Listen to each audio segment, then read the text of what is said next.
السلام علیکم ورحمۃ اللہ وبرکاتہ۔ آج پھر آپ ہمارے ساتھ ہیں، ہمارے چینل دیکھ رہے ہیں۔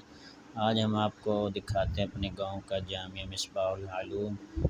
ان کے ننھے منھے بچے، یہ دیکھیں ان کو آج سوٹ گفٹ ملنے والے ہیں، کسی بھائی نے دیے، اور یہ بچے ان کے لیے مرحومین کے لیے سال ثواب کے طور پر سورہ اخلاص اور سورہ فاتحہ پڑھ رہے ہیں۔ ابھی ان کو کپڑے انعام کے طور پر ہدیے دیے جائیں گے، آپ میرے ساتھ رہیے۔ ابھی یہ جو ہے ننھے منھے بچے ہیں، ان کی رزق کی برکت کے لیے دعائیں کر رہے ہیں، اور ان کی صحت کے لیے بھی دعائیں کر رہے ہیں۔ باقی ایسے ہی بچے جو پیارے آقا صلی اللہ علیہ وسلم کے مہمان ہوتے ہیں، ان پر خرچ کرنے سے ایک تو رزق میں برکت آتی ہے، اور مصیبتیں دکھ غم دور ہوتے ہیں۔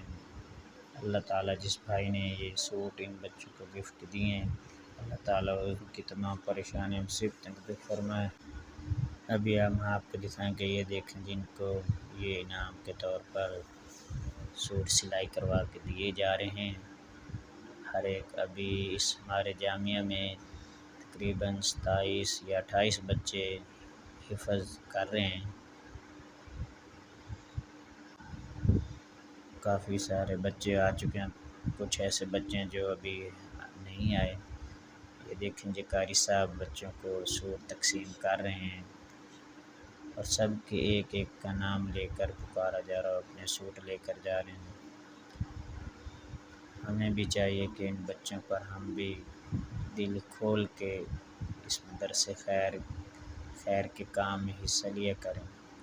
اللہ تعالی ہمارے بھی رزق میں عمر میں برکت نصیب فرمائے۔ آپ ہمارے ساتھ رہے کریں، ہمارے چینل کو سبسکرائب، لائک، شیئر کرتے رہ کریں، تاکہ ہماری ہر نئے آنے والی ویڈیو آپ تک پہنچ سکے۔ انشاءاللہ ہم کافی سارے محسنین اور ایسے بھائی ہیں جو وقتاً فوقتاً ان بچوں کو کسی نہ کسی طرح خرچ کرتے رہتے ہیں اپنا مال۔ یہ ہمارا مدرسہ بہت ہی دین کا کام کر رہا ہے۔ اللہ تعالیٰ ان بچوں کی مغفرت نصرت فرمائے۔ یہ ہمارے بڑے استاد جی قاری محمد جوید صاحب ہیں، اللہ تعالیٰ ان کے علم و عمل میں برکت نصیب فرمائے۔ یہ میرے بھائی قاری حمزہ مالوی سے، یہ ہمارے بڑے استاد جی بیٹھے ہیں۔ یہ دیکھیں گے بچے ترتیب سے آ رہے ہیں، ان کا نام لیا جا رہا ہے، اپنے باری پہ کپڑے لیے جا رہے ہیں، اور اس مدرسے کا یونیفارم بھی یہی ہے، سفید۔ ہاں جی، یہ بچوں کا یونیفارم یہ سفید ہے۔ اور آگے ہم آپ کو اپنے مدرسے کے کچھ جو ہیں عمارت جو ہے وہ بھی دکھائیں گے آپ کو۔ فی الحال ابھی یہ دیکھیں بچے باری باری آ رہے ہیں، کپڑے لے رہے ہیں۔